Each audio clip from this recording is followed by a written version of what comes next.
Great cities and entire societies can vanish in a single generation. This is the story of the cataclysmic event that wiped out the first great civilizations, a mystery that reshaped our world. By the end, you will understand not just what happened, but how the echoes of this ancient collapse are whispering urgent warnings to us today. Why did mighty empires from Greece to the Indus Valley fall in near-perfect unison? What secret does a layer of dust and silence buried for over 3,000 years hold about our own future? When you look at the stability of our modern world, what single thread do you fear pulling the most? This was a world of grand beginnings, across vast distances, separated by deserts, mountains, and seas. Humanity's first great experiments in civilization were reaching a brilliant peak.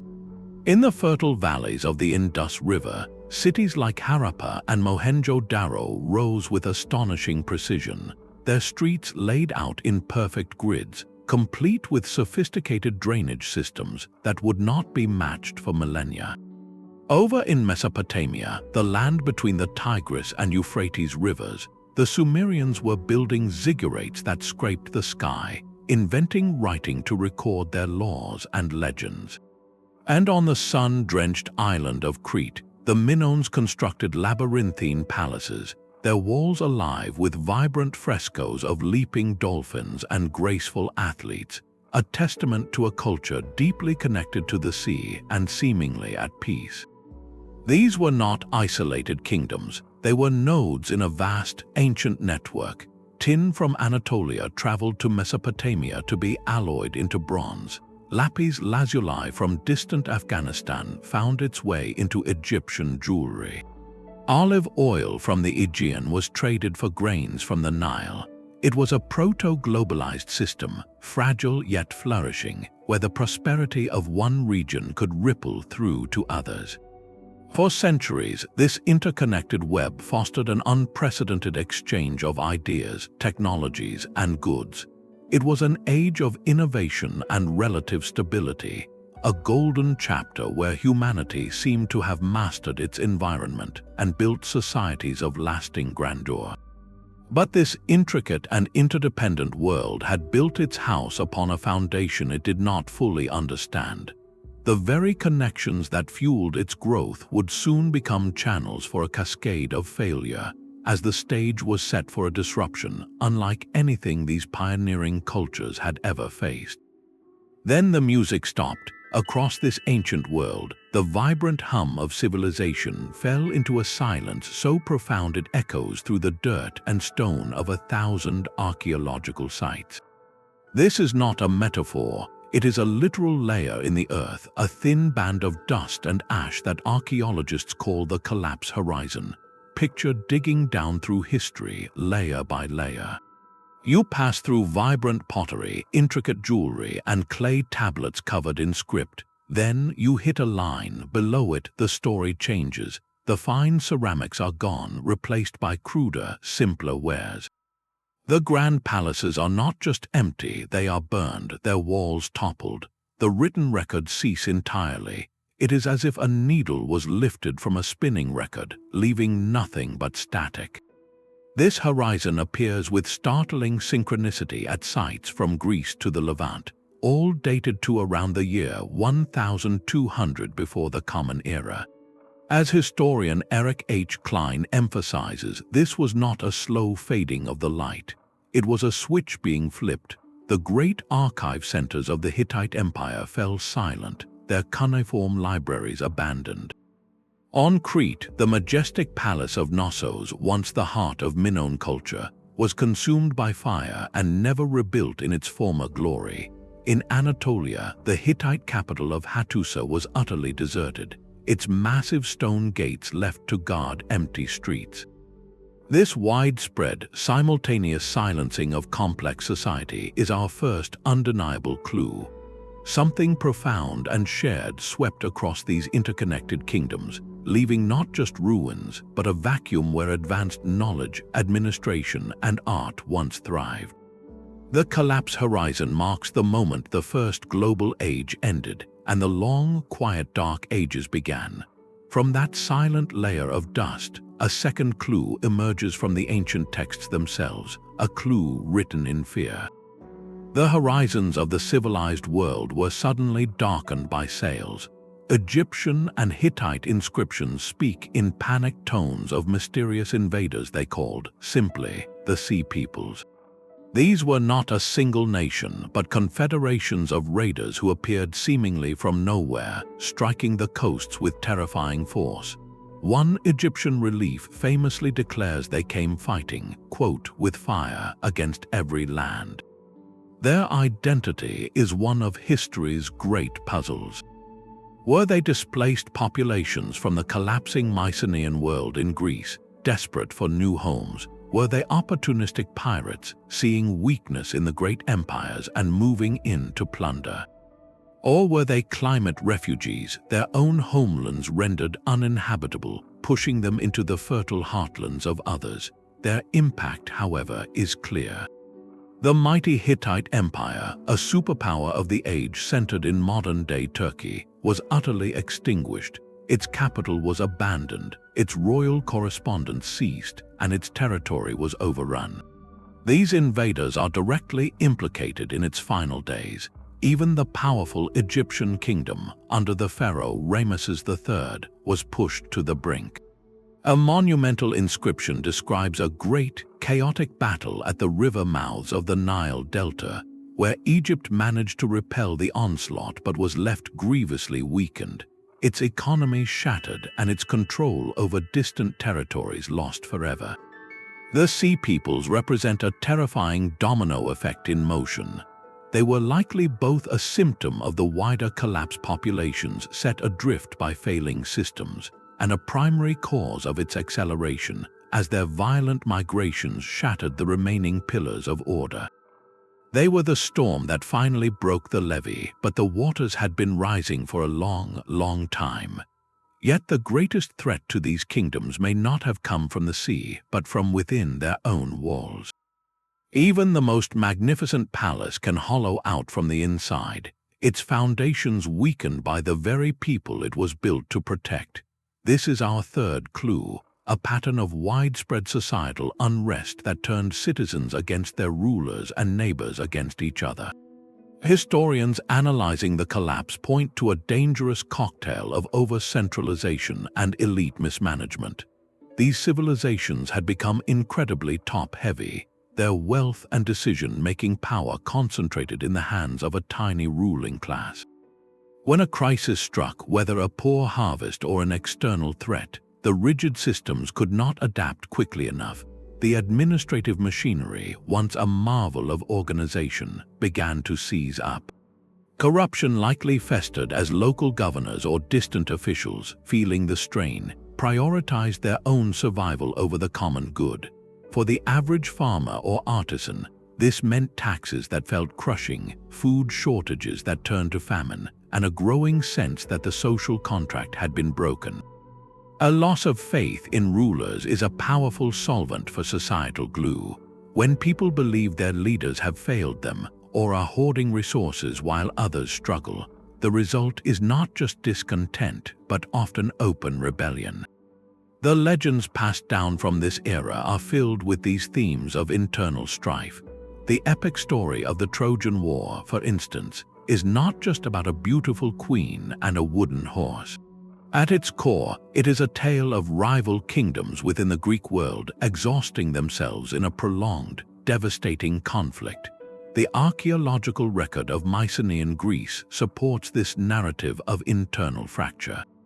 Great fortified palaces like those at Mycenae and Pylos show signs of being strengthened not just against external invaders, but against their own populations, with guarded inner citadels and restricted access.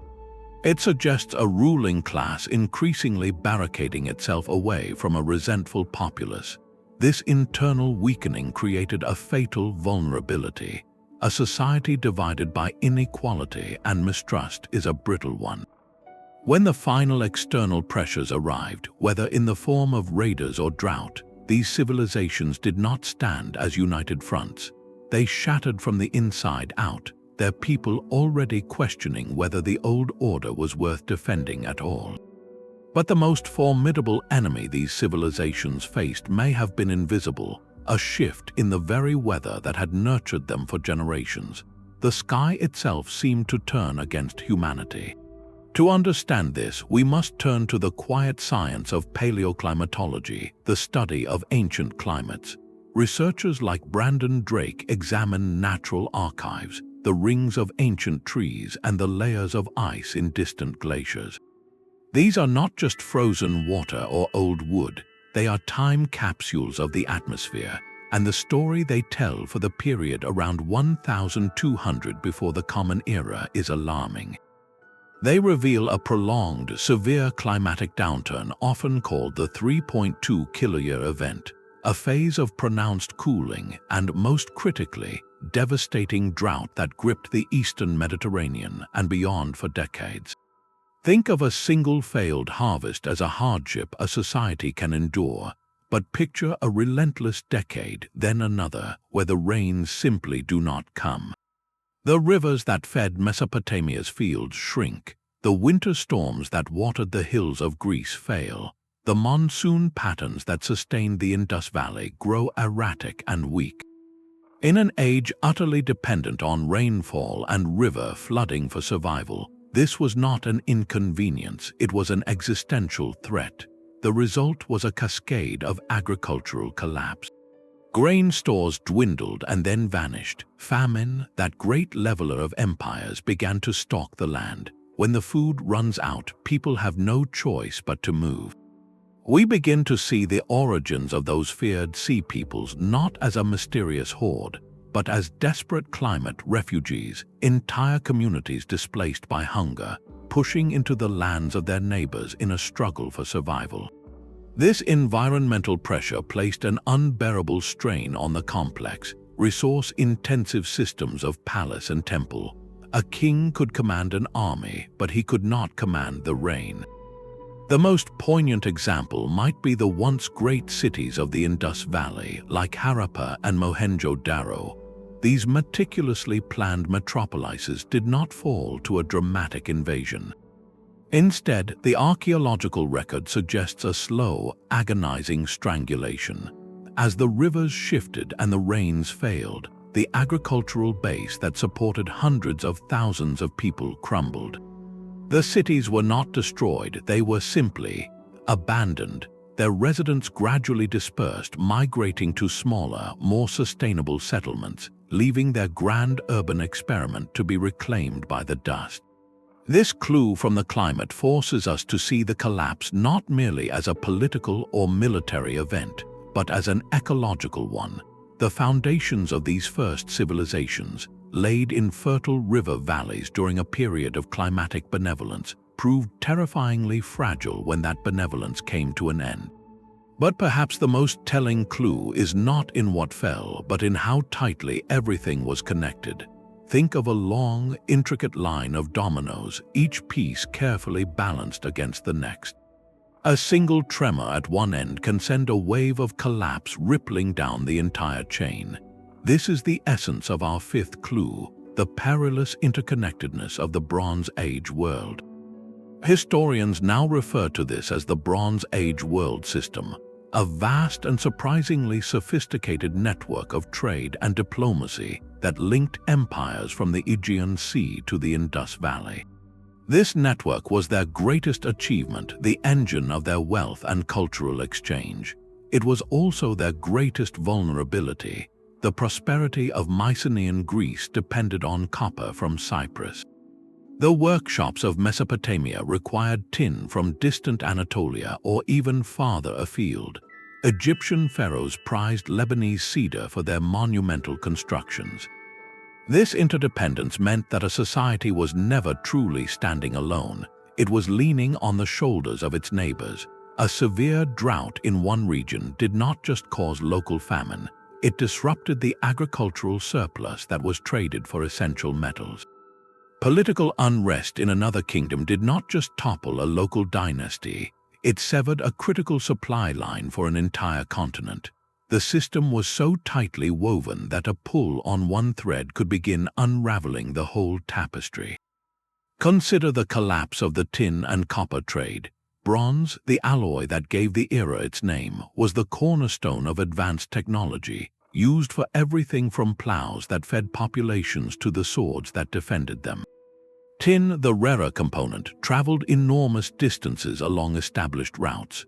When those routes were cut by invasion, piracy, or the internal collapse of a supplier state, the effects were catastrophic.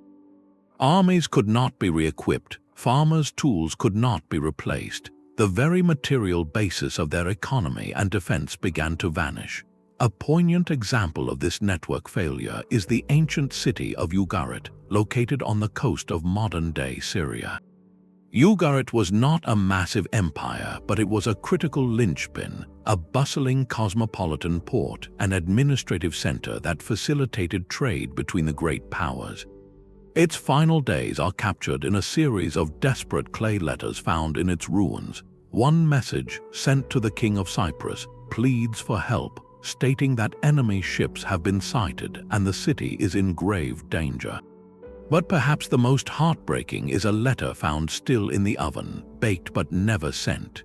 It reveals that Ugarit's own military forces and ships were far away, supporting the struggling Hittite Empire. The city had honored its alliance, but in doing so, it had left itself defenseless. When the end came, Ugarit was burned and abandoned, its role as a vital node in the network extinguished. Its fall was not just the loss of one city, it was the rupture of a crucial connection, making it harder for any remaining kingdoms to communicate, trade, or coordinate a response to the spreading crisis.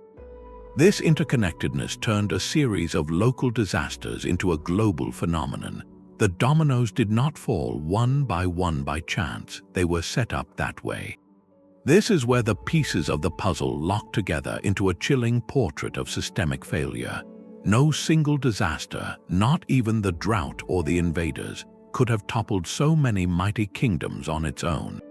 But history shows us that catastrophes rarely travel alone. The prevailing theory among scholars today is that the late Bronze Age collapse was a perfect storm, a cascade of crises where each one amplified the next, pushing these interconnected societies past a point of no return. Think of it like a tower built from several sturdy blocks. You can remove one block and the tower might wobble but remain standing. Remove two and it leans precariously. But when you strike it from multiple angles at once, the entire structure implodes. The climate shock triggered famine and displacement, creating the Sea Peoples. Their invasions then severed the vital trade networks, causing economic paralysis and shortages of critical materials like bronze. This economic strain and food insecurity bred deep social unrest and a loss of faith in ruling elites, hollowing out societies from within. Each problem fed into the next in a vicious, accelerating cycle.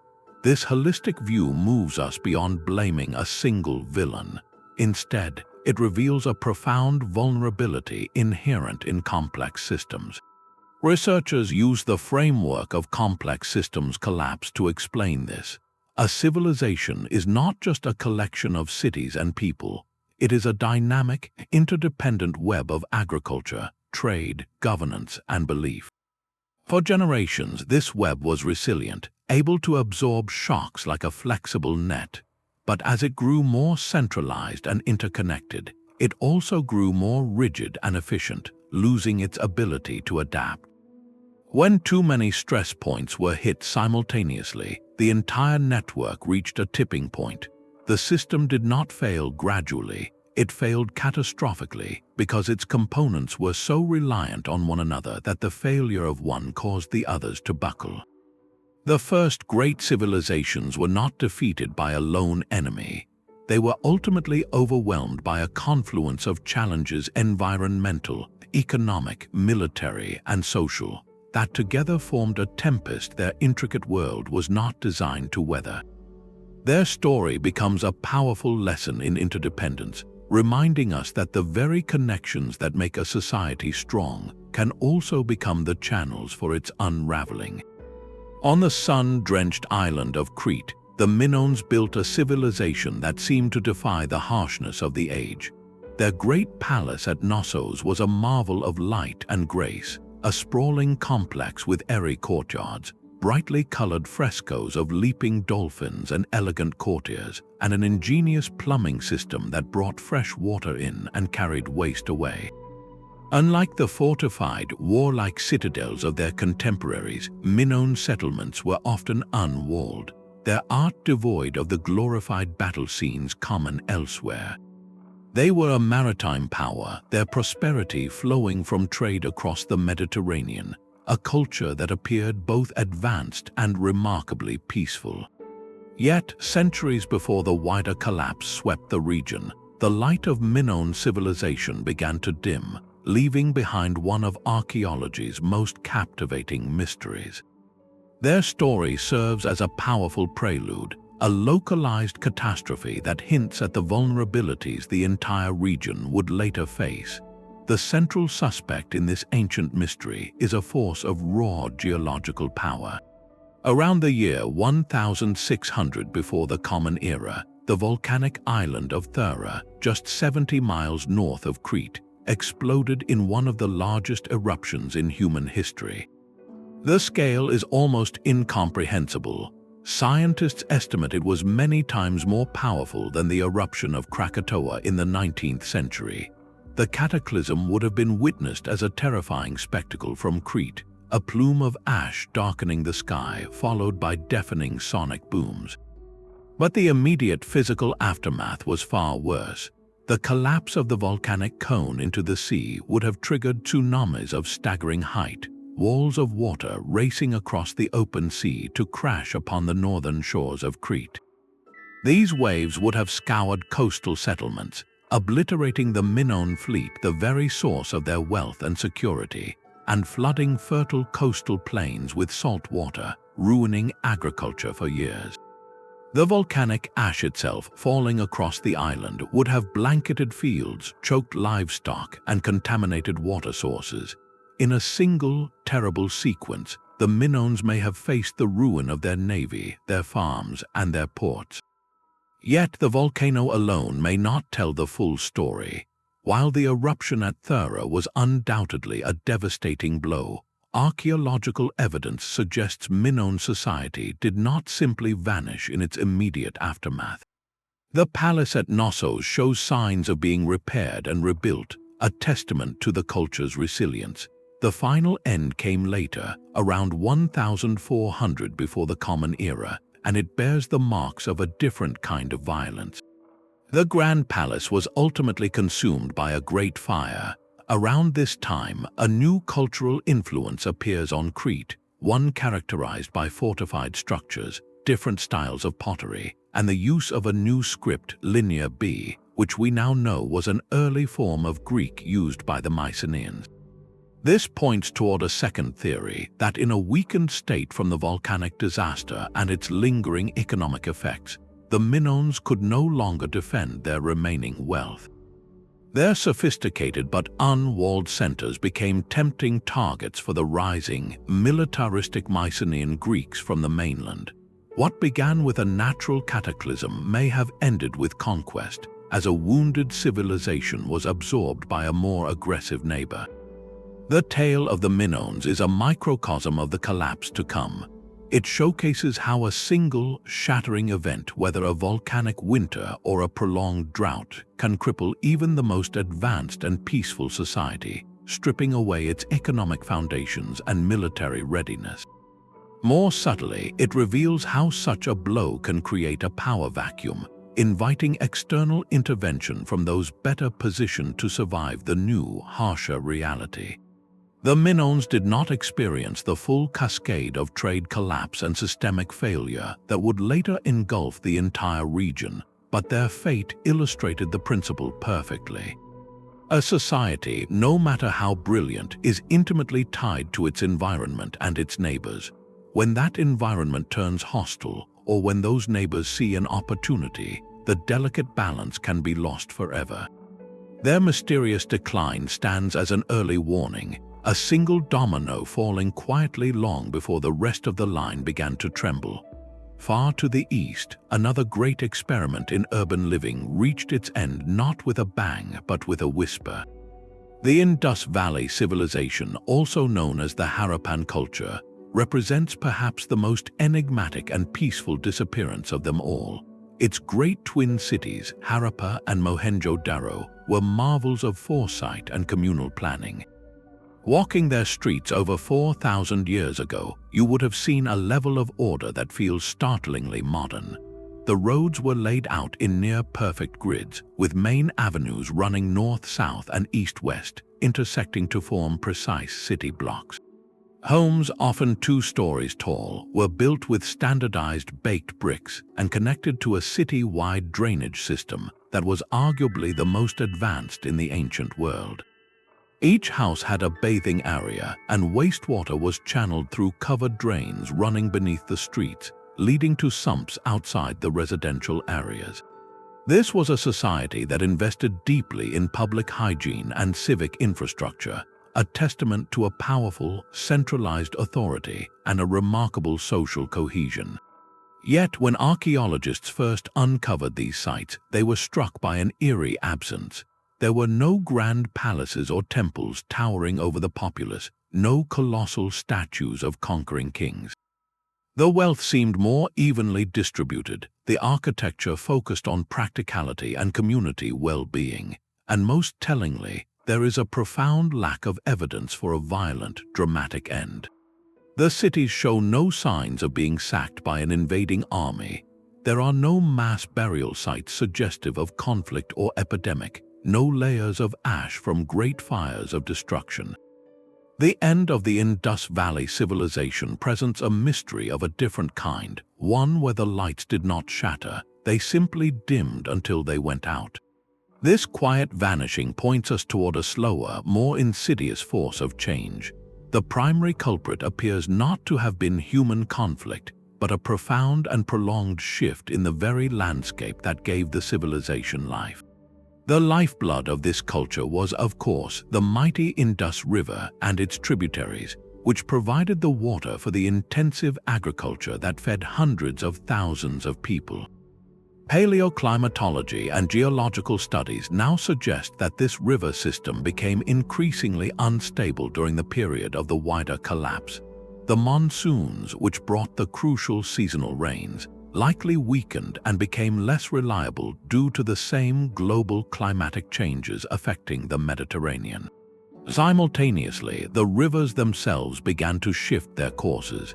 This is a natural process for any river system, but for a civilization built with such precision along its banks, it was catastrophic. Imagine a city whose entire economy and food supply is based on a river that suddenly, over decades, begins to wander away. The canals that fed the fields would run dry. The water table would drop, making wells harder to dig. Previously fertile land would turn to dust or become swampy and saline as the old riverbed silted up. The environmental stress was gradual, a tightening vise applied over generations rather than a single calamitous blow.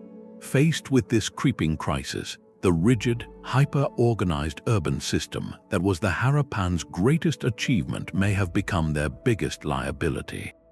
The meticulous city planning and massive grain storage facilities were designed for stability, not for rapid adaptation to a changing environment.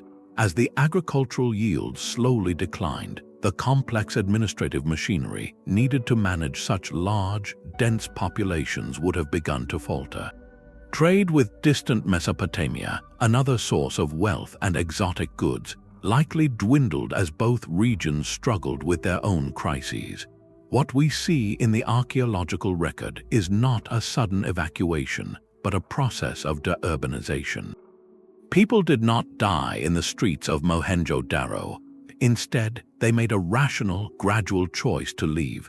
Families and kinship groups likely migrated away from the great cities, dispersing into smaller, more sustainable villages in the surrounding foothills or toward other, more reliable water sources. They carried their culture and skills with them, but the grand urban project, the coordination and specialization that defines a civilization, could not be maintained at that scale. The bricks of the great cities were not torn down, they were simply not rebuilt. Roofs collapsed, drains clogged, and the dust slowly settled over the orderly streets. The story of the Indus Valley offers a profoundly different model of civilizational end. It was not a collapse from external violence or internal revolt, but a dissolution driven by environmental change. It shows us that a society can fail not because it is attacked, but because its foundational contract with the environment is broken. The Harappans did not disappear as a people. Their genetic and cultural legacy lived on in the subcontinent. But their specific, brilliant experiment in urban living, their civilization, could not survive the slow-motion disaster of a shifting river and a failing sky. Their silence is a sobering reminder that sometimes the greatest threat to a way of life is not the sword, but the slow, relentless turning of the earth itself. The Lion Gate of Mycenae still stares out over the plain, a silent sentinel carved from immense stone blocks.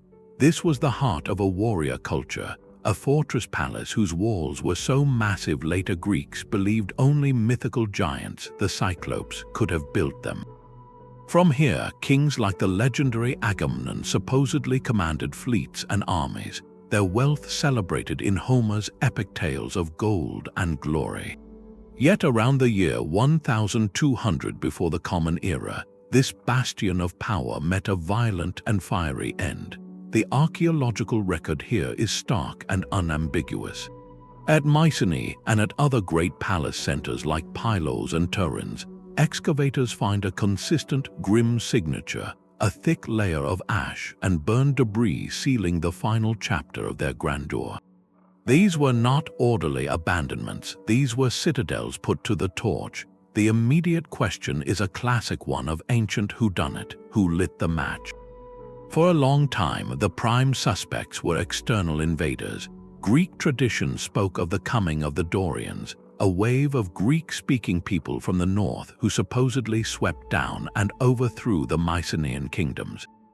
Others pointed a finger at the shadowy sea peoples, the same marauders who ravaged the coasts of Anatolia and Egypt.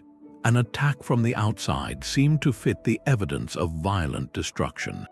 But a closer look at the clues found within the palaces themselves complicates this simple narrative. The most revealing evidence comes from the very administrators of the Mycenaean world, the clay tablets inscribed with Linear B script.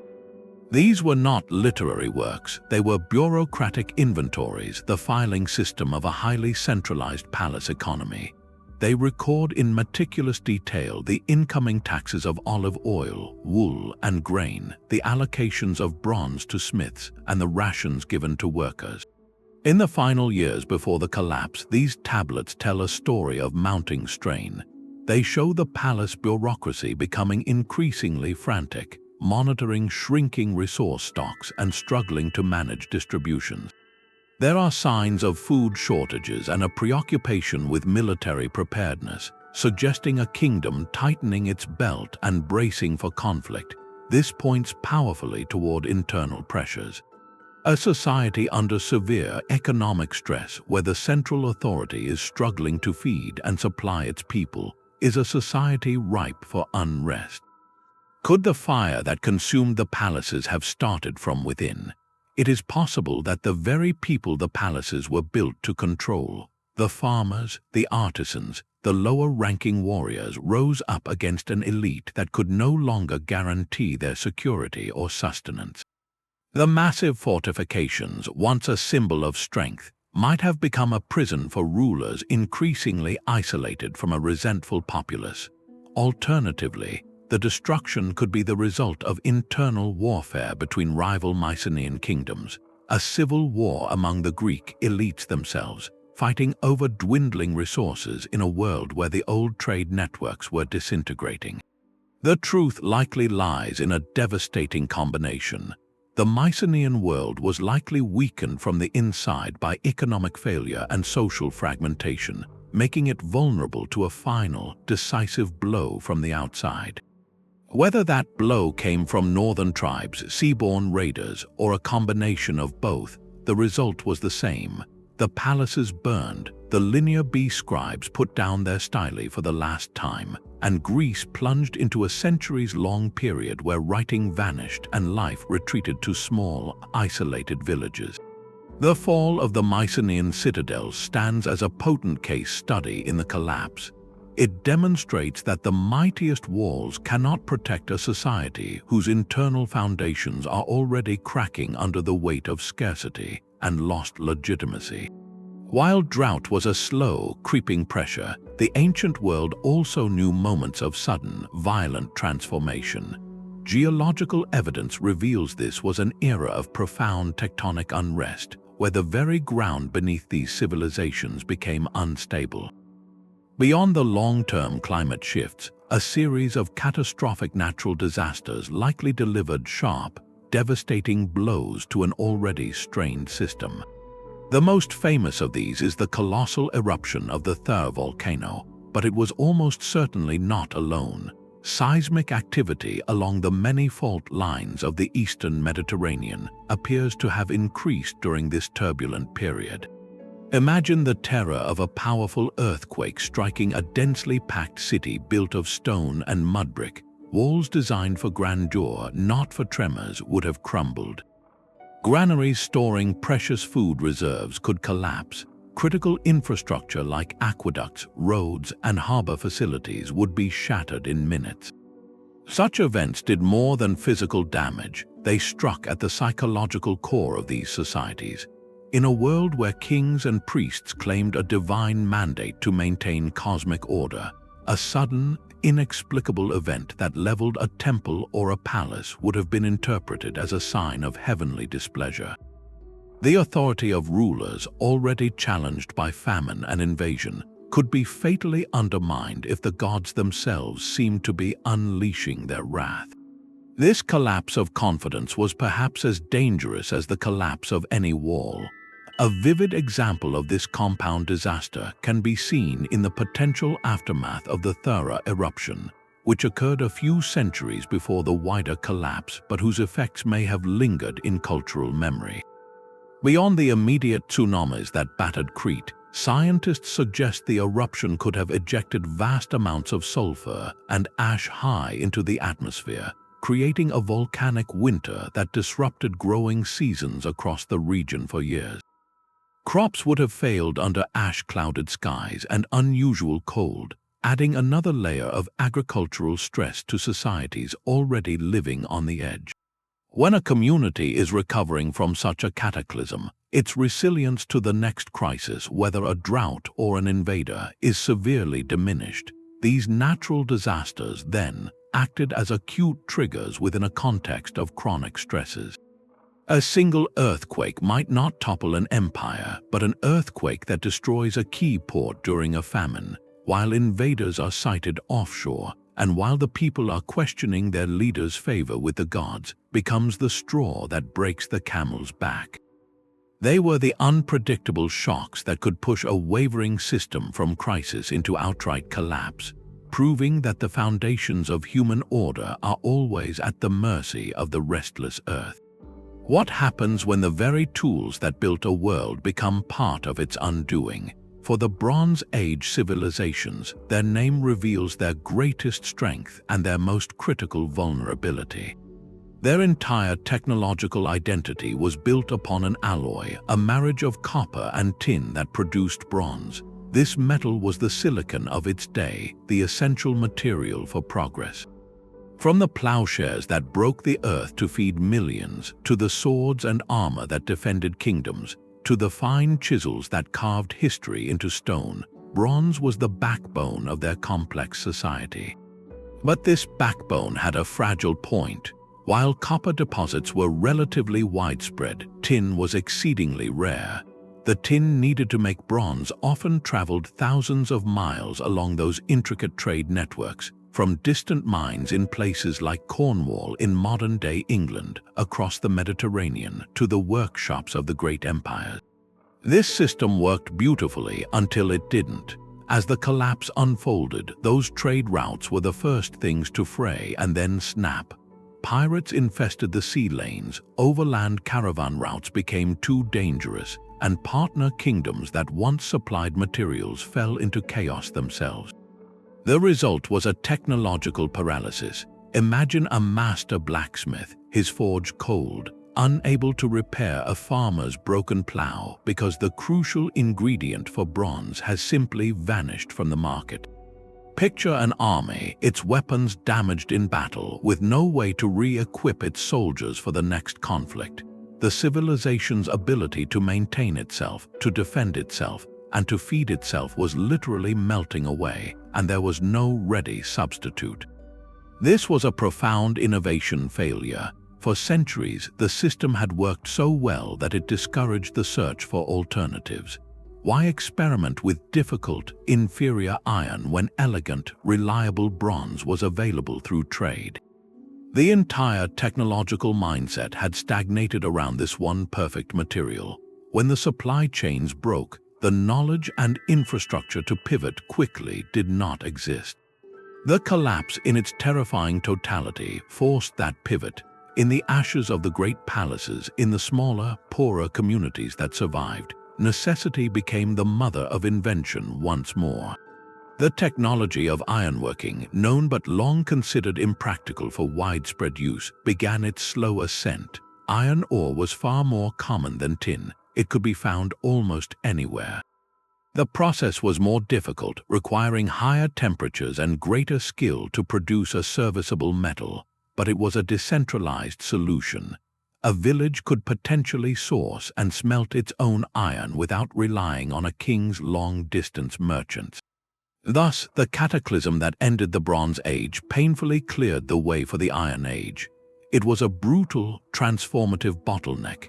The old, interconnected world of specialized luxury and centralized control shattered, making space for a new paradigm of localized resilience and a harder, more democratic metal.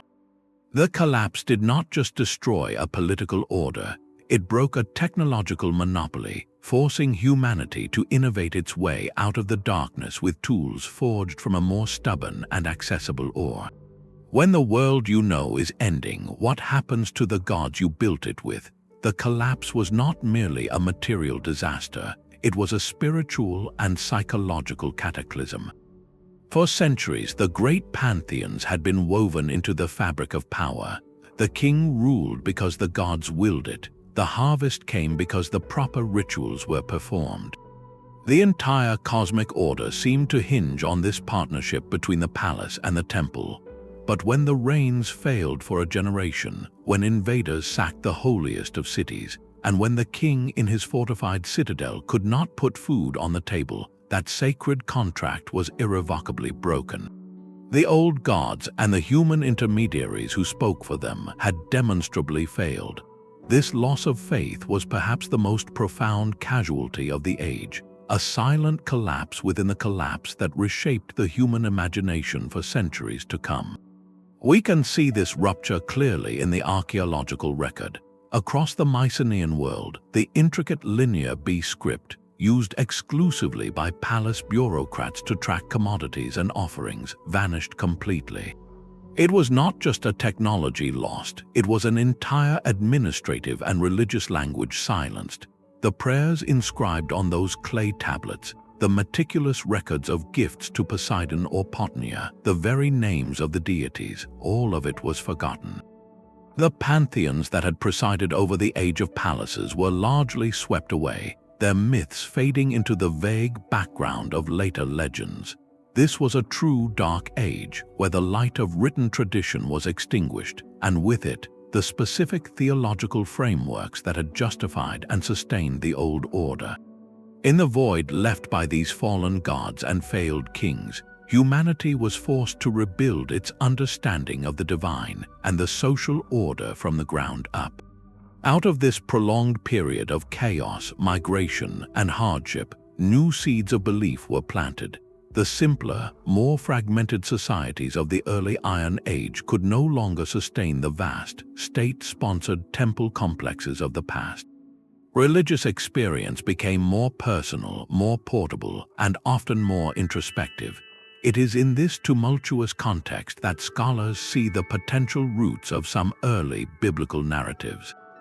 The stories that would later be compiled into the Hebrew Bible speak powerfully of migration, of seeking a promised land, of covenants made not with a distant king but directly with a single, universal God.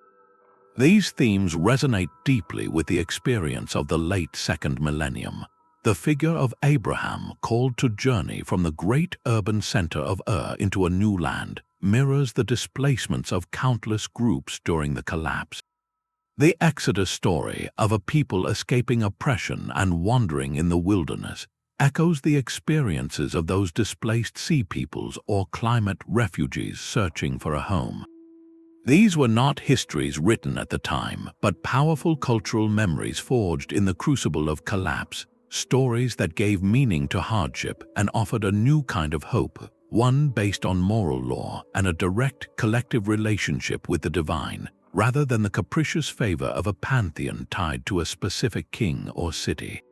This profound cultural and religious upheaval was not merely destruction, it was a painful but necessary clearing. The collapse of the Bronze Age world system shattered the ideological monopoly of palace temple complexes. It broke the link between divine right and material success in the most brutal way possible. From the ashes, new questions could be asked. If the old gods failed, what new understanding of power, justice, and the sacred could emerge? The answer would be a long time coming, cultivated in the small villages and tribal confederations of the Iron Age, but the direction had shifted. The focus moved from gods who guaranteed the king's harvest to concepts of personal morality, social justice, and a deity concerned with the fate of the people as a whole. The silence that followed the collapse, therefore, was not empty. It was a space filled with the murmur of new prayers, the forging of new identities, and the slow, difficult birth of the ideas that would eventually shape the classical and biblical worlds. The end of one age of faith made the next one possible. The silence that settled over the ancient world was profound and long-lasting. This was the Dark Age, a period stretching for centuries where the intricate tapestry of the Bronze Age was not just torn but seemingly forgotten. The archaeological record speaks of a dramatic simplification of life.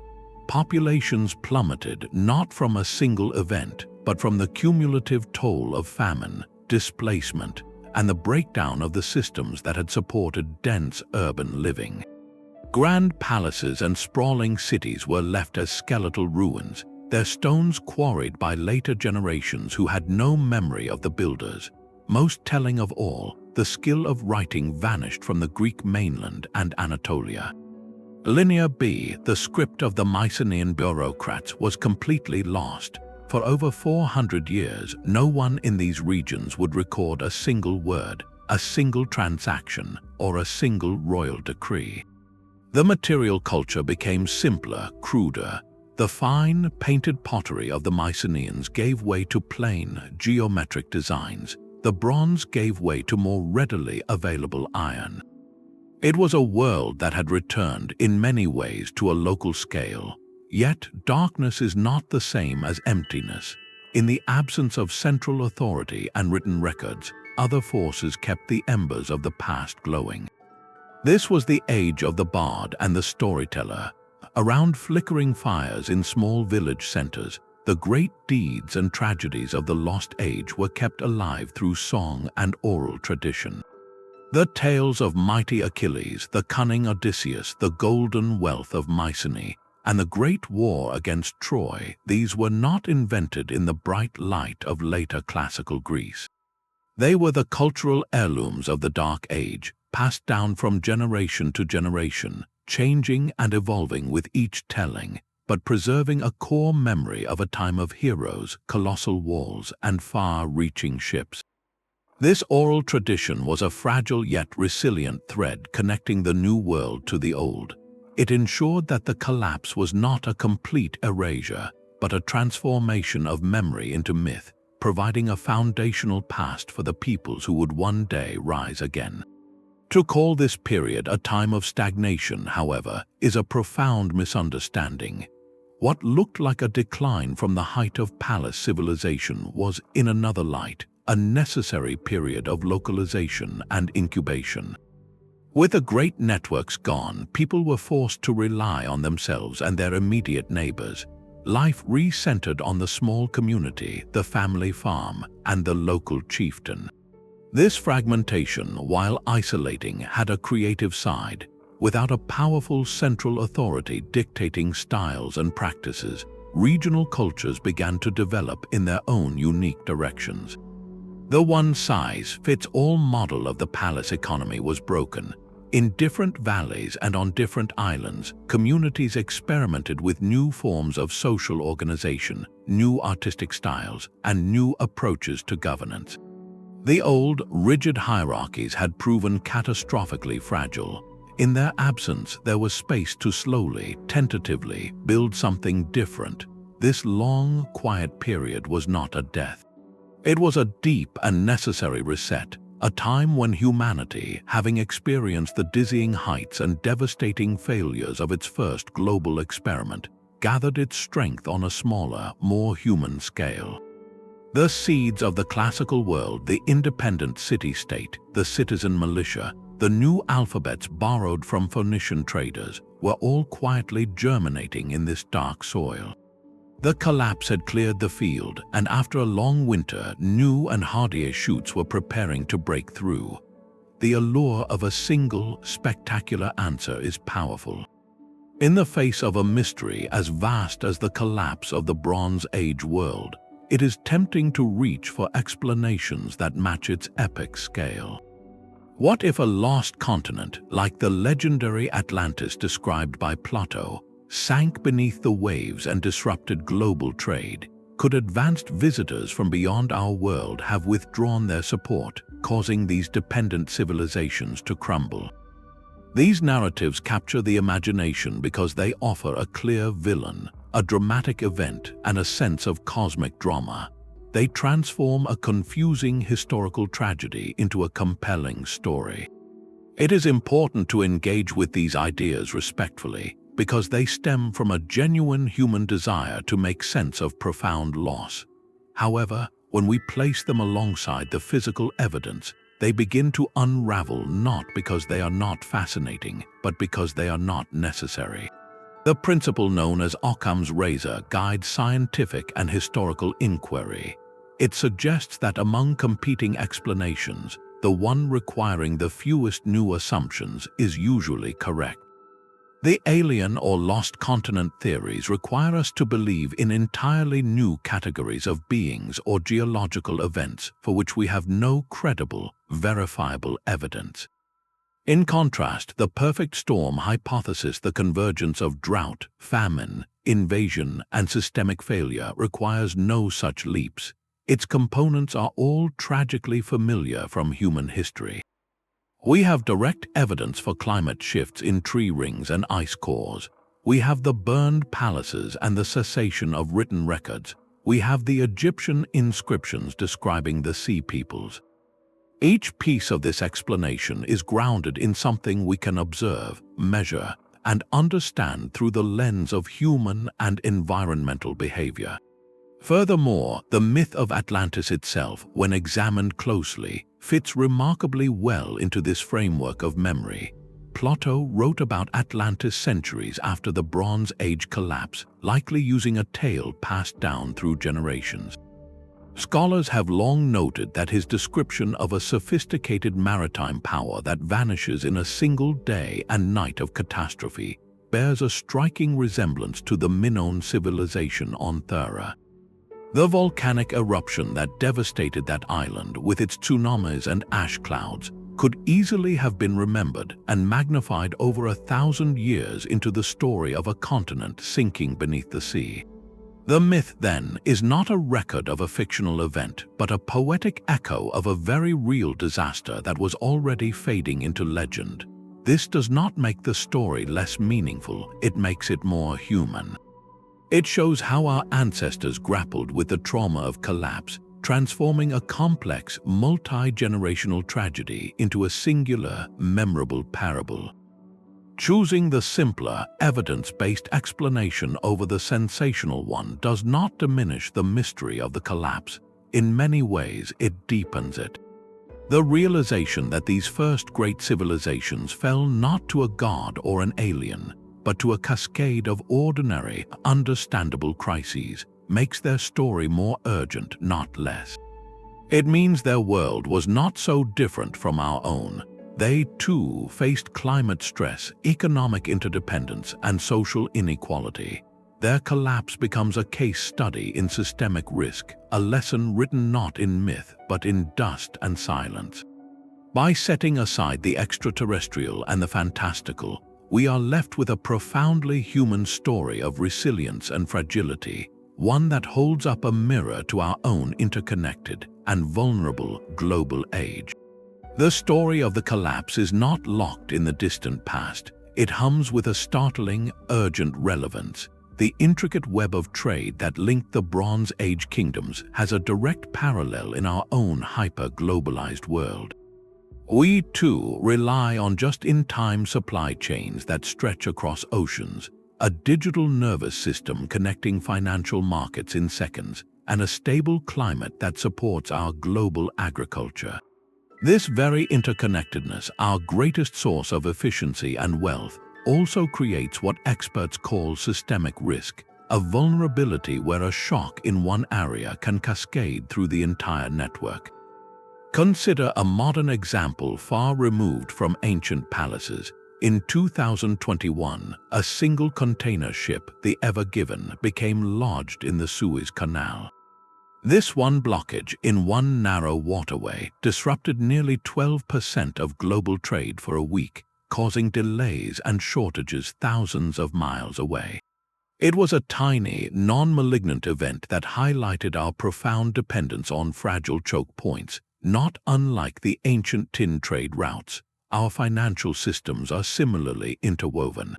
The crisis of 2008 demonstrated how risky mortgage practices in one country could trigger a worldwide economic recession, a digital age version of a palace economy seizing up. And then there is the climate, the most profound parallel of all. Today, we are not facing a mysterious, centuries-long drought, but a human-accelerated period of climate change that stresses food production, displaces populations, and intensifies competition for resources. The ancient world had no satellite data or global conferences, but they experienced the same brutal outcome: environmental stress that erodes the foundations of society. This is not a prediction of an inevitable repeat. Our technology, knowledge, and capacity for coordinated response are light years beyond those of the Bronze Age. The lesson is not one of doom, but of diagnosis. By studying their collapse, we learn to identify our own points of critical interdependence. It invites us to ask reflective questions. How resilient are our essential systems, from food production to energy grids, to a prolonged shock? Does our social contract foster the unity needed to face shared challenges, or does it risk the internal divisions that hollowed out ancient kingdoms? The past whispers that civilizations are not permanent. They are ongoing experiments in balance, constantly negotiating between growth and stability, efficiency and resilience. The collapse of the first great civilizations offers a masterclass in the anatomy of fragility. It teaches that sustainability is not just an environmental goal, but a systemic imperative requiring us to build buffers, diversify our sources, and strengthen the bonds of community. Their silence across the centuries is not a warning of our fate, but a guidebook for our responsibility, urging us to look at the intricate world we have built and ask, with clear eyes, how we can make it not just brilliant but enduring. The silent ruins and dusty horizons of the past are no longer mute.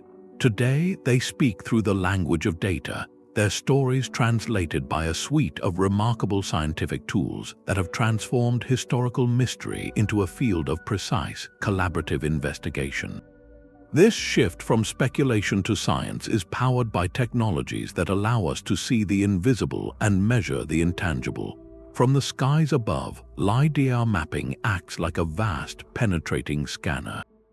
By directing laser pulses from an aircraft through dense forest canopies or over rugged terrain, it creates a three-dimensional map of the ground surface beneath, digitally stripping away vegetation to reveal the ghostly footprints of ancient roads, plowed fields, and entire settlements lost for millennia. It is as if we have been given X-ray vision to see the skeleton of a lost world lying just beneath our feet. On the ground, the story continues in the laboratory, written in the very chemistry of bones and teeth. Isotopic analysis is a form of ancient biography. Elements like strontium and oxygen exist in different natural ratios depending on the local geology and water sources. As we consume food and water, these unique isotopic signatures become locked into our bodies. By analyzing these ratios in ancient skeletal remains, scientists can determine where an individual grew up and even trace their migration patterns across a lifetime. A skeleton found in the ruins of a coastal city might reveal, through its isotopes, that this person spent their childhood far inland, offering tangible proof of the large-scale population movements described in the tales of the Sea Peoples. Similarly, analysis of nitrogen and carbon isotopes in bones can reconstruct ancient diets, showing whether a society was heavily reliant on grain, fish, or livestock, and how that diet changed during periods of famine. To understand the environmental stage upon which this human drama played out, scientists look to the deep sea and ancient glaciers. By extracting long cores of sediment from ocean floors or ice from polar caps, researchers like climatologists and paleoecologists can read a year-by-year diary of the Earth's past climate. These cores contain microscopic fossils, volcanic ash, and bubbles of ancient atmosphere. They record periods of drought through layers of wind-blown dust and temperature shifts through the chemistry of the ice itself. This data provides the hard evidence for the prolonged dry periods that stressed Bronze Age agriculture to its breaking point, moving the discussion of climate change from a theoretical possibility to a measurable, dated reality. This new era of discovery is fundamentally interdisciplinary. It is no longer just the archaeologist with a trowel and a notebook. Today, they work in close partnership with geochemists in white lab coats, climatologists studying ice core graphs, and satellite data analysts. Experts from fields that once seemed unrelated are now essential collaborators, each bringing a piece of the puzzle. An archaeologist might excavate a layer of destruction. A geologist can date that layer through careful analysis of the volcanic ash within it, and a climatologist can correlate that date with a period of severe drought recorded in a Mediterranean sea core. This convergence of disciplines has turned the study of ancient collapse into a rigorous, data-driven science. It allows us to move beyond simply asking what happened, to understanding the intricate sequence and terrifying synergy of events. The story of the collapse is no longer a static chapter in a textbook. It is an ongoing investigation, constantly refined with each new technological breakthrough, reminding us that the past is not a closed book, but a living narrative we are learning to read with ever greater clarity. History is not a record, it is an argument. Even with our advanced tools and interdisciplinary science, the collapse of the Bronze Age world remains a fertile ground for scholarly debate, a reminder that understanding the past is an ongoing conversation, not a destination. The central, fiery question at the heart of this conversation is one of ultimate cause. Was this a story primarily driven by nature or by human hands? One camp of researchers, armed with ice core and pollen data, points decisively to the climate.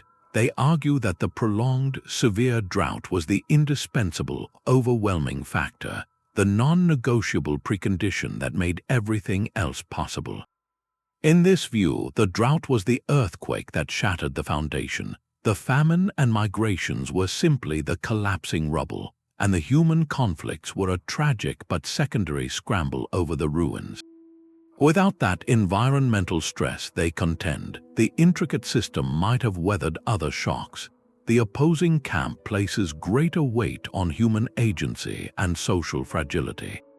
They acknowledge the drought but see it as a severe stress test that a more resilient, equitable, or adaptable social system might have survived. Their focus is on the internal failures, the over-centralized economies, the social inequalities, and the rigid political structures that could not respond flexibly to crisis. For these scholars, the climate was the spark, but the societal tinder had been piling up for generations. The most vivid stage for this debate is the mystery of the Sea Peoples. Were they the prime movers of the collapse or merely a symptom of it? Traditional interpretations, leaning on dramatic Egyptian reliefs, painted them as a terrifying, rootless horde, an external cancer that attacked and destroyed healthy civilizations. This view casts them as the primary driver, yet a growing number of historians now invert that logic. They see the Sea Peoples not as a cause, but as an effect, a desperate population in motion. In this reading, they were likely a coalition of climate refugees, displaced warriors, and opportunistic groups set adrift by the initial failures in their homelands in Greece, Anatolia, or beyond. Their violent migrations were not the first domino, but a later one, crashing into societies already critically weakened by drought and internal strain. This debate matters because it shapes how we understand the very nature of civilizational risk. Is our greatest threat the changing climate outside our walls, or the fractures we allow to form within them? The answer, as the evidence suggests, is likely a profound and unsettling both. This lack of a single, neat answer is not a failure of history, it is its essence. It means the story is still alive, still being written with each new discovery. A single shipwreck on the Mediterranean seafloor, holding a cargo of tin with a verifiable origin, could reshape our map of trade collapse. A newly deciphered tablet from a Hittite outpost might detail diplomatic efforts in their final months. The past holds its secrets close, and every consensus is provisional, waiting for the next clue to emerge from the dust. Even in the deepest winter, seeds survive beneath the frozen ground. For all the grandeur that was lost in the collapse, something equally vital persisted, not in the stone of palaces, but in the hands and memories of the people who walked away from them. This is the story not of an ending, but of a dispersal, a scattering of cultural embers that would one day spark new fires. While kings and scribes vanished, the practical knowledge of farmers, potters, metalworkers, and sailors endured. These were the true carriers of civilization, and their quiet resilience through the Dark Ages ensured that the long journey of human progress did not restart from zero. They adapted, they migrated, and they carried the essential tools of their former world into the next. This phenomenon, known as cultural carryover, is the quiet, hopeful counter-narrative to the drama of collapse. It reveals that a society's most valuable assets are not its monuments, but its skills, its stories, and its stubborn will to carry on. Consider the humble potter's wheel.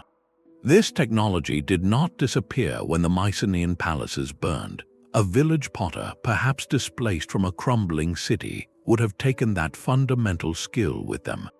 In a new, smaller settlement, they might produce simpler, plainer vessels without the elaborate palace-sponsored designs, but the core technique, the rotating wheel that allowed for symmetrical, efficient pottery remained.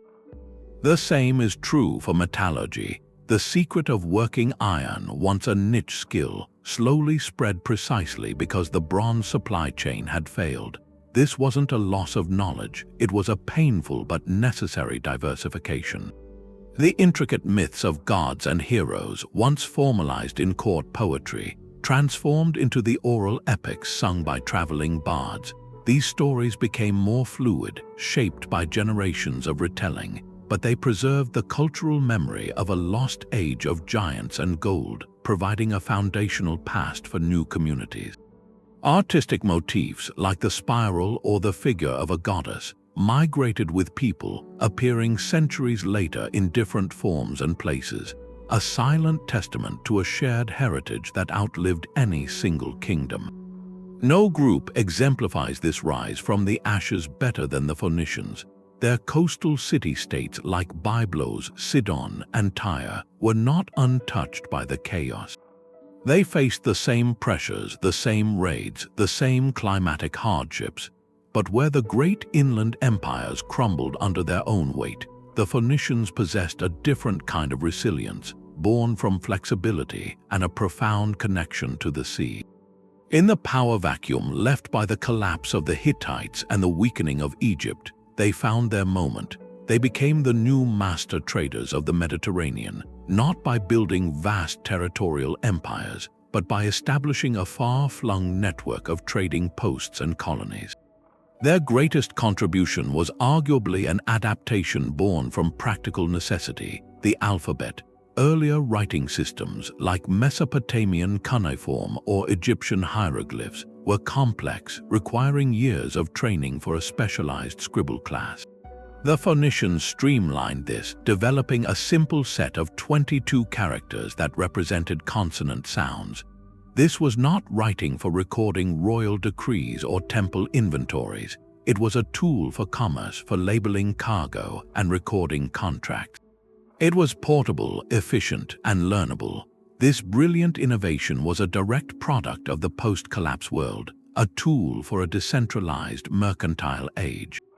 Their alphabet would travel across the sea, adapted by the Greeks to add vowels, and become the ancestor of the script you are reading right now. The Phoenicians show us that collapse can clear space for new models of success, for societies built on networks rather than palaces, on innovation rather than tradition.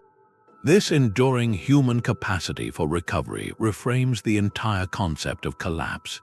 It moves us from a narrative of absolute death to one of difficult, often painful, transition. A forest fire, while devastating, clears old growth and allows sunlight to reach the forest floor, encouraging new species to sprout. The collapse of the Bronze Age world system was a historical firestorm. It burned away rigid hierarchies and over-centralized control. In the centuries of quiet that followed, humanity was not idle. People regrouped in smaller units, experimented with new social structures, and slowly blended the surviving knowledge of the old world with fresh innovations born from necessity. The independent Greek city-state, the polis, with its ideals of citizen participation, emerged from this crucible. The foundational stories of many cultures were crystallized during this period of reflection and regrouping. What looks from a distance like a dark age was on the ground, a time of profound localization and rerouting. The story of the survivors, the adapters, and the carriers is ultimately a story of hope written in the language of everyday life. It assures us that even when the grandest human constructions fail, the seeds of culture, technology, and community are carried forward in the minds and hands of those who endure, ready to be planted in the soil of a new age. Sometimes the most profound discoveries are not found in grand palaces, but in the quiet depths of the sea. In the early 1980s, off the rugged coast of southern Turkey near a place called Uluburun, a sponge diver stumbled upon an astonishing sight. Resting on the seabed over 50 meters down was the wreck of a trading vessel from the height of the Bronze Age world, a perfectly preserved time capsule from around the year 1300 before the Common Era. This was not just an old ship, it was a floating inventory of an entire global system. The cargo was staggering in its variety and reach. There were 10 tons of raw copper ingots from Cyprus, shaped like the hides of oxen. There was a ton of tin, likely from distant Afghanistan, the essential partner to make bronze. There were logs of precious ebony wood from tropical Africa, jars of terebinth resin from the Levant, glass ingots in vibrant cobalt blue from Mesopotamia, and even amber beads that had traveled all the way from the Baltic Sea.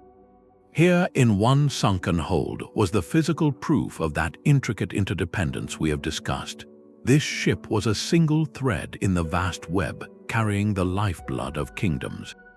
Its very existence and its loss underscores the scale and sophistication of the network that would soon unravel. The Uluburun wreck forces us to see the collapse not as an abstract idea, but as the silencing of 1,000 such voyages, the severing of these material connections that sustained palaces and workshops from Greece to Egypt. It makes the end of that world heartbreakingly tangible. For decades, the clay tablets found in the ruins of Mycenaean palaces like Pylos and Knossos were utterly silent. Inscribed with a mysterious script scholars called Linear B, they were beautiful but frustrating puzzles, their meaning locked away. Then, in the early 1950s, a young architect named Michael Ventris achieved the impossible. He deciphered the script, revealing it to be an early form of Greek, but the content of these messages was not what anyone expected. They contained no epic poetry, no royal proclamations, no grand histories. Instead, they were bureaucratic inventories, the dry, meticulous records of a palace administration. One tablet might list the number of chariot wheels in a storeroom. Another would record the allocation of linen to textile workers, or the offerings of olive oil and honey to various deities. This was the paperwork of a complex, centralized economy. The decipherment changed everything. It proved the Mycenaeans were not just the warlike heroes of Homeric legend, but sophisticated managers of a top-down system. More critically, the tablets from the final years show this system under immense strain. They note shortages, heightened military preparations, and a frantic accounting of dwindling resources. These clay records are like the last financial statements of a company on the brink of bankruptcy. They give us a real-time glimpse into the internal economic pressures that were hollowing out these kingdoms from within, long before any invader arrived at the gates. The story shifted from one of mysterious conquerors to one of systemic failure, documented by the clerks who were trying and failing to hold it all together.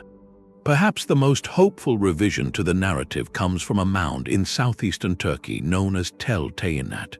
For a long time, the story of the collapse in this region, the heartland of the fallen Hittite Empire, was one of absolute abandonment, a clean break followed by a dark age. But excavations at Tel Teyinat have painted a far more nuanced picture.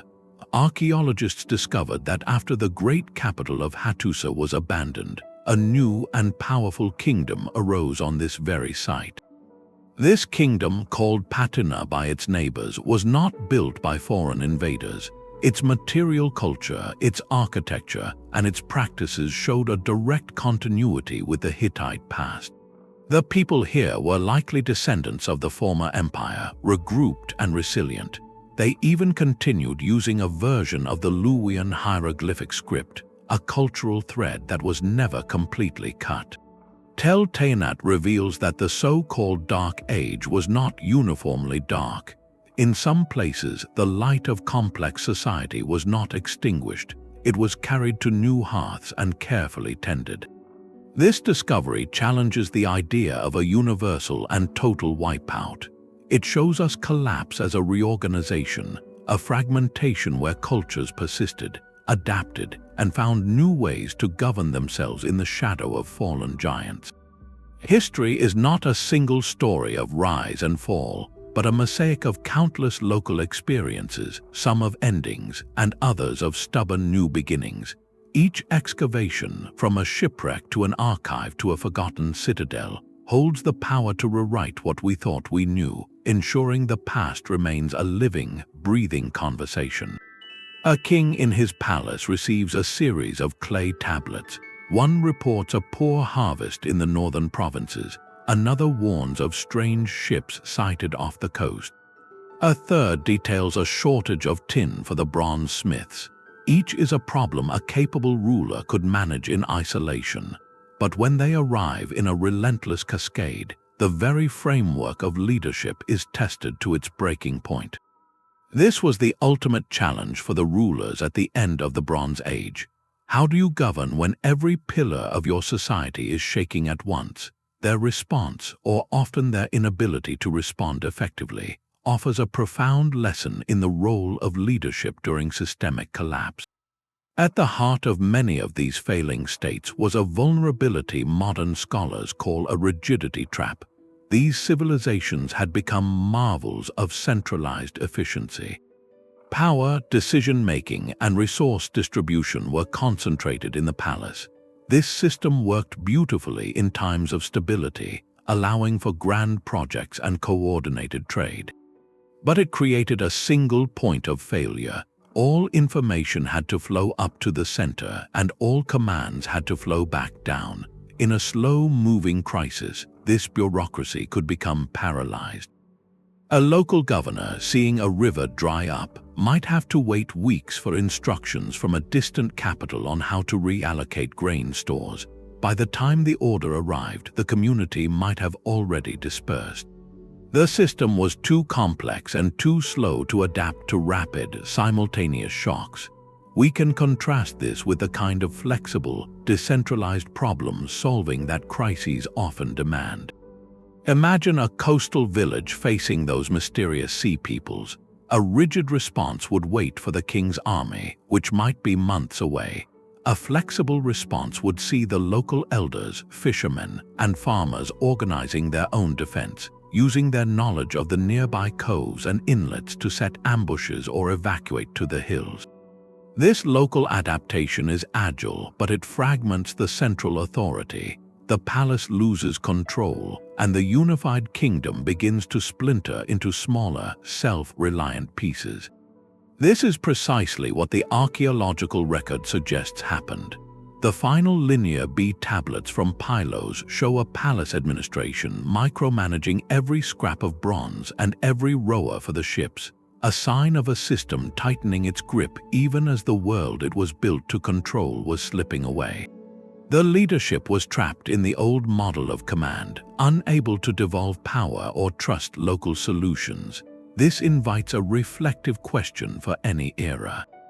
What are the qualities of leadership necessary not just to manage a single disaster, but to navigate a web of them? The evidence suggests that resilience requires a balance. It needs a central vision to coordinate large-scale responses, but also the humility to empower local communities with the autonomy to adapt. It requires leaders who can listen to bad news without punishing the messenger, who can innovate beyond tradition, and who can maintain the trust of their people when the old promises can no longer be kept. The Bronze Age kings, often seen as semi-divine figures, were ultimately judged by the most basic metric. Could they keep the people fed and safe? When they could not, the social contract shattered. The collapse, viewed through this lens, is not just a story of environmental or military disaster. It is a story of a failure of governance at the highest levels, a cautionary tale about the perils of rigidity in the face of the unpredictable. It asks us to consider how our own modern systems, for all their technology, might fare when the tablets start arriving all at once, each bearing news of a different world unraveling. The soil beneath our feet holds a memory far older than any written record. To understand the true stage upon which the collapse unfolded, we must learn to read this silent archive, a field known as environmental archaeology. This is not the study of grand monuments, but of microscopic pollen grains, fragmented animal bones, and the subtle chemistry of ancient dirt. Each handful of earth from an archaeological site is a time capsule, and scientists have developed remarkable ways to listen to its story. By taking core samples from lake beds or ancient river deposits, researchers can extract layers of sediment laid down year after year, century after century. Within those layers, they find pollen perfectly preserved for millennia. The type of pollen tells a vivid tale. A layer rich in olive and grain pollen paints a picture of thriving, managed farmland. Then a shift occurs. The olive pollen diminishes, replaced by the pollen of hardy, drought-resistant shrubs and weeds. This is the landscape's own testimony, a silent scream that the fertile orchards and fields were failing, and the wilderness was beginning its slow reclamation. Alongside the pollen, the bones of animals found in ancient rubbish heaps speak volumes. A diet rich in domesticated cattle and sheep suggests prosperity and stable herding. A sudden increase in the bones of wild game, like deer or hare, can signal a breakdown in animal husbandry, as communities were forced to hunt to supplement their failing farms. Perhaps most telling is the evidence written in the soil itself. In regions like Greece and Anatolia, geologists find layers of sediment where they shouldn't be, thick deposits of hill-slope soil that washed down into valleys. This is the clear signature of severe erosion, and it points directly to human activity. To feed growing populations and build their fleets, these civilizations engaged in extensive deforestation. The great cedar forests of Lebanon were famously harvested for shipbuilding. Hillsides were cleared for terraced farming. Without the deep roots of trees to hold the earth in place, the first heavy rains after a drought would have washed the precious topsoil, the very basis of agriculture, straight into the rivers and out to sea. This created a vicious, self-reinforcing cycle. Drought stressed the crops, prompting more land clearance, which led to worse erosion, which further reduced the land's ability to recover. The environmental data provides the ground truth, the physical proof that corroborates the climate models from ice cores. It transforms abstract graphs of temperature and rainfall into a tangible reality of dust-choked fields, shrinking forests, and rivers running brown with the lost fertility of a kingdom. This scientific narrative makes the catastrophe feel immediate. We are no longer just discussing the fall of kings, but witnessing the slow, grinding exhaustion of the land itself, a foundational collapse that made every other challenge infinitely harder to bear. A language no one can read is a locked door to an entire world. Among the most poignant losses from the collapse is the vast, silent library of knowledge that vanished with the people who held it. We can reconstruct their trade routes and date their droughts, but we cannot hear their music, witness their most sacred ceremonies, or understand the philosophical debates that might have animated their scholars. These are the intangible pillars of culture, and their disappearance leaves a profound void in our understanding of the human spirit during this first great age. Consider for a moment the soundscape of a Minoan palace courtyard.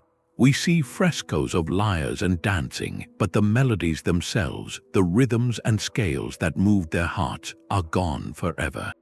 The specific prayers offered to a Hittite storm god before a battle, the poetic epithets for an Egyptian deity that have no surviving record, the nuanced philosophical concepts that may have been discussed in Mesopotamian academies, all of these evaporated when the scribes stopped writing and the oral masters passed without heirs. This loss is magnified by a simple, sobering fact of ancient media. While we are fortunate to have the fired clay tablets of Mesopotamia and the Mycenaeans, these were largely administrative documents. The truly prolific writing of the era, especially for literature, history, and correspondence, was almost certainly done on perishable materials. Papyrus scrolls, wooden writing boards coated with wax, and even leather parchments were the notebooks and books of the Bronze Age. In the humidity of the Aegean or the Levant, these materials decay in centuries. A library of papyrus left in an abandoned palace would turn to dust within a generation. This means the epic poetry, the royal annals, the legal commentaries, and the personal letters that would have given these civilizations full voice are almost entirely lost to time.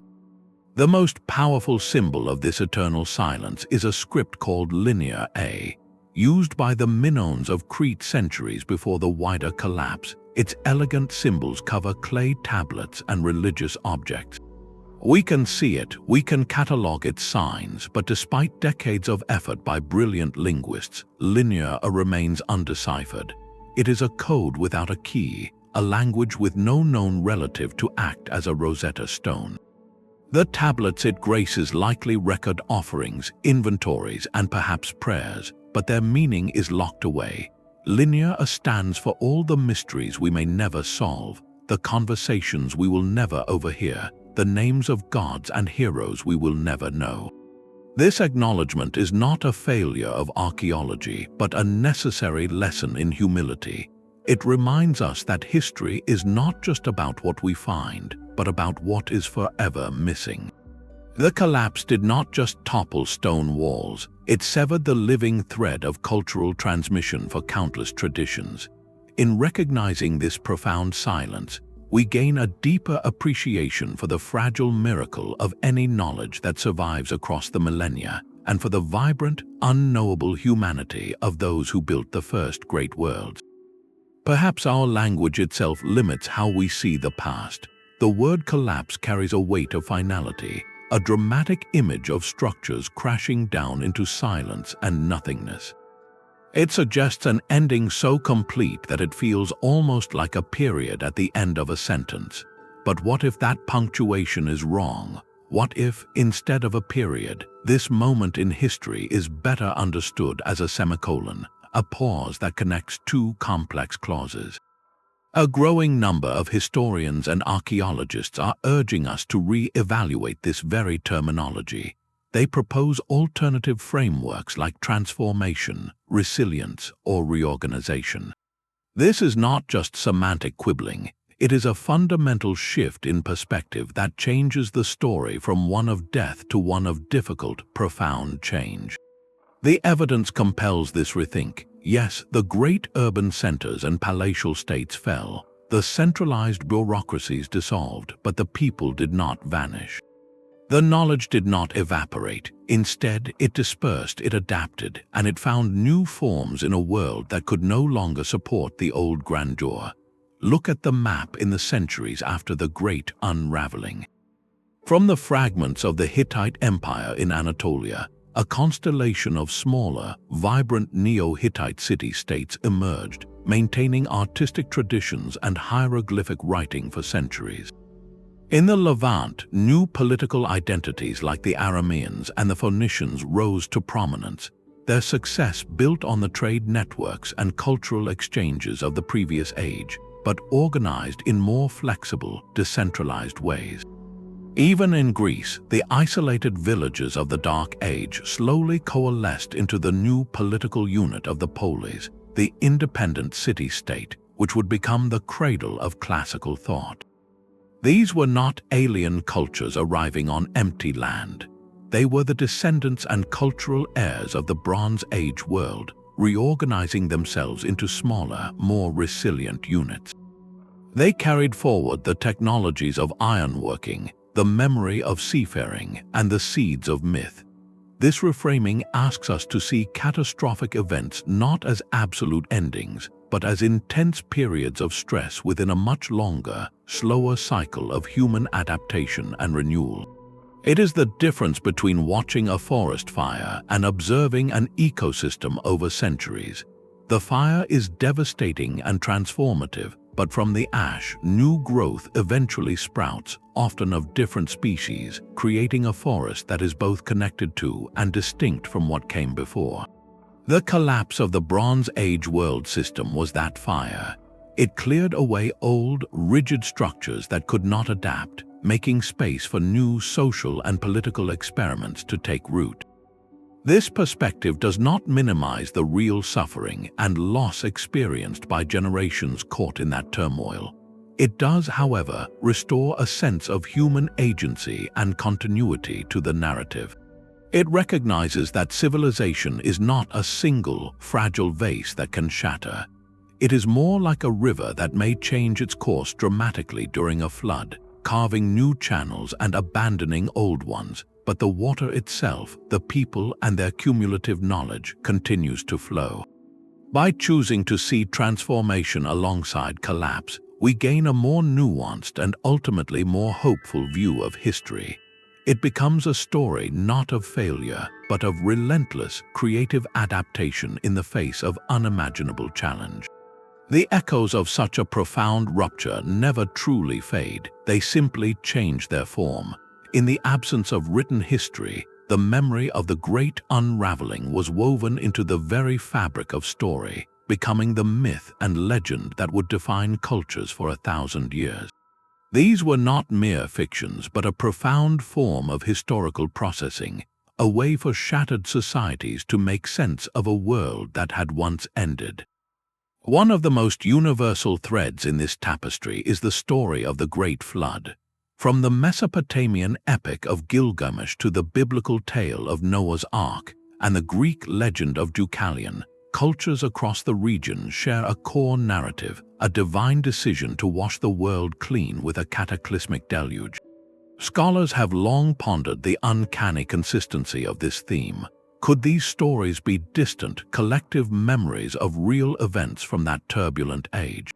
The theory is compelling. For communities living along the vulnerable coasts of the eastern Mediterranean, the tsunamis triggered by the Thera eruption would have been an unimaginable horror, walls of water scouring the shoreline and sweeping away everything in their path.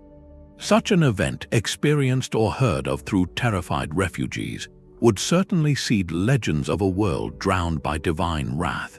Similarly, the prolonged, severe droughts of the collapse period, followed by the eventual return of life-giving rains, could have been mythologized as a great cleansing flood that ended a time of suffering.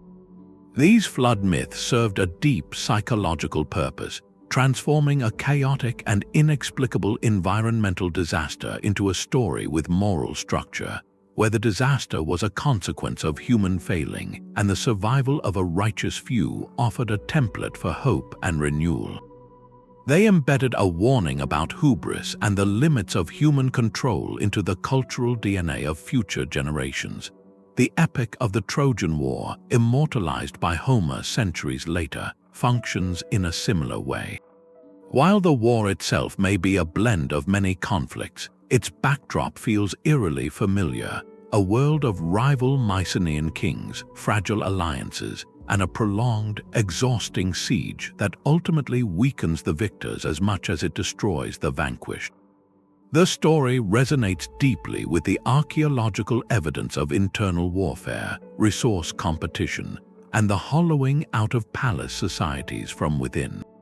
The tale of the Trojan horse, that brilliant but deceitful stratagem, could be seen as a metaphor for the sudden, unexpected blows that toppled seemingly impregnable citadels, whether from internal betrayal or external trickery. These myths did more than entertain, they taught. They codified the traumatic lessons of the collapse, lessons about the dangers of pride, the fragility of peace, and the capriciousness of fate, into narratives that could be passed from parent to child for centuries. By framing the chaos within the relatable struggles of heroes, gods, and kings, these stories allowed new generations to confront the shadow of a broken past without being paralyzed by it. They transformed raw historical trauma into a source of cultural identity and moral instruction, ensuring that the legacy of the first great civilizations lived on, not in their stone, but in the timeless language of the human heart. The silence left by the Bronze Age collapse speaks in a language of enduring lessons. Our journey through the dust of Hattusa, the ashes of Mycenae, and the abandoned streets of Mohenjo-Daro reveals a truth far more intricate than any simple tale of invasion. This was not a single battle lost, but a complex symphony of failures, a climate grown hostile, trade networks snapping under strain, societies hollowed out by inequality, and leadership paralyzed by rigidity. The most profound theme to emerge from the ruins is that of interdependence and its hidden fragility. These first civilizations achieved greatness by weaving a world together, but in doing so, they created a system where a drought in one region could trigger famine in another, where the loss of a single tin mine could paralyze armies a continent away. Their strength became their greatest vulnerability. This story from antiquity holds up an unsettling mirror to our own age. We live in a world exponentially more connected than theirs, a global network of digital finance, just-in-time supply chains, and climate systems that know no borders.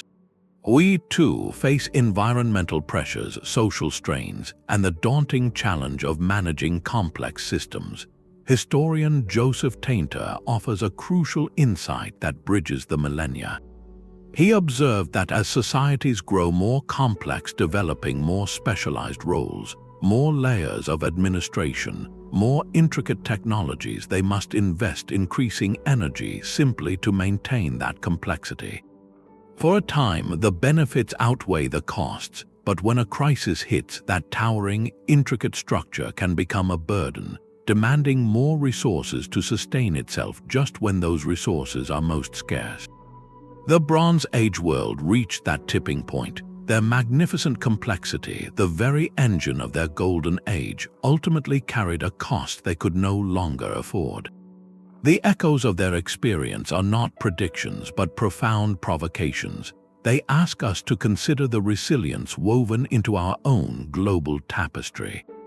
Which parallel feels most resonant to you? Is it the vulnerability of our interconnected systems, the test of social cohesion in times of scarcity, or the challenge of innovating beyond our dependency on fragile supply chains?